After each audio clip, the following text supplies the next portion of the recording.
21. septembrī Torņakalnā vienības gatavē 24 Rīgā norisinājās vērienīgs ielu mākslas festivāls Street Art Slam.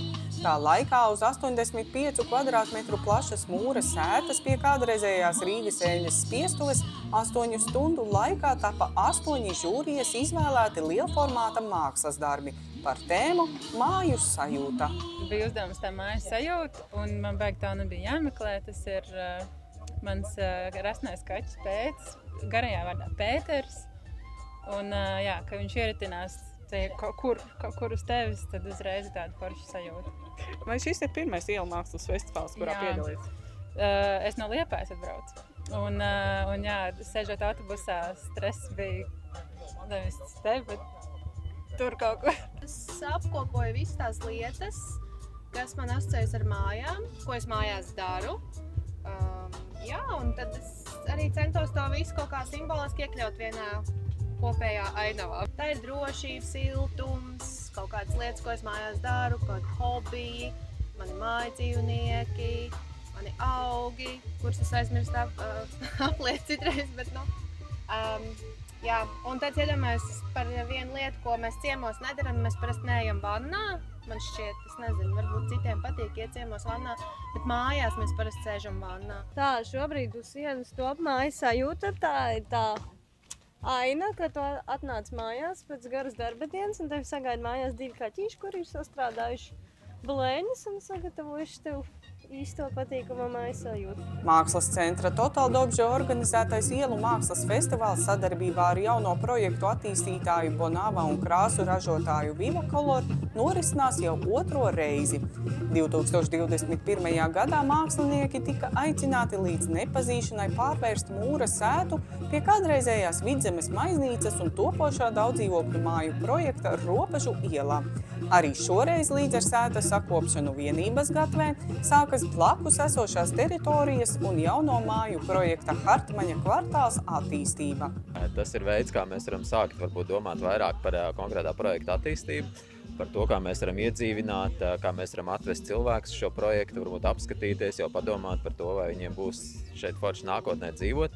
Un es domāju, ka jebkurā gadījumā mums visiem ir prieks par to, ka nākotnē šeit būs smuki un to visu aizsākt ar tādu foršu pasākumu un mākslu. Ja mēs pastamies uz to kopējo pilsētu vidi, man šķiet, ka ir vēl ļoti daudz kaut kādas neizmantotas plaknes, neizmantotas vietas, kur mēs to visu varam realizēt un iedot bišķiņ to otro elpu tam, teiksim, tādām varbūt bišķiņ degradētām vietām. Un, jā, manuprāt, noteikti vēl ir vieta, kur augt.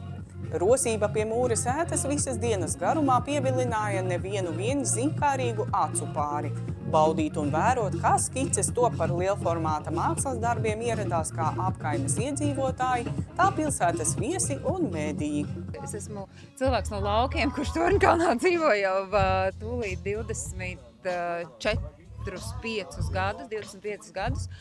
Un man tiešām ir prieks par to, ka tā teritorija šeit, tā apkārtne sakopta tiek pamazām. Un šis ir viens no tādiem lieliskiem piemēriem, piesaistot radošas personības. Mēs varam to vidi uzlabot gan ciemiņiem, gan apkārtni.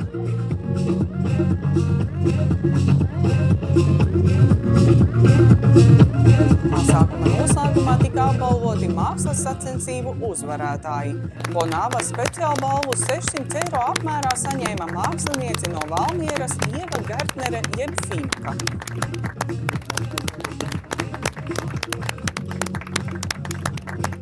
Savukārt žūrijas vērtējumā laurus plūca mākslinieks Zahars Purvišķis jeb Zahars Z, saņemot 800 eiro naudas balvu.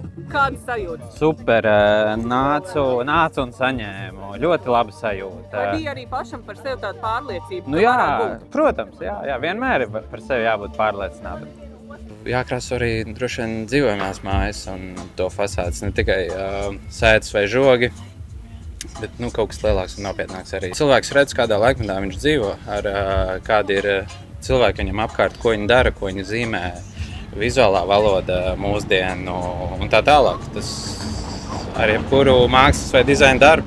Tomēr Tomēr uzvarētāji ir visi, uzskata Mākslas centra Total Dobže vadītājs Kaspars Lielgalvis un cer, ka ielu mākslas kustība Latvijā turpinās augt un attīstīties arī nākotnē.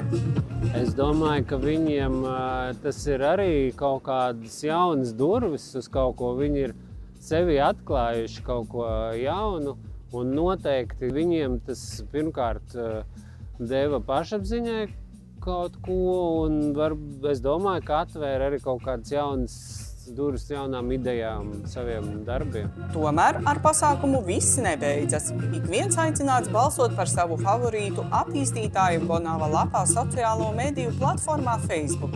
Visvairāk atbalstu guvušā darba autors saņems skatītāju balvu 400 € apmērā.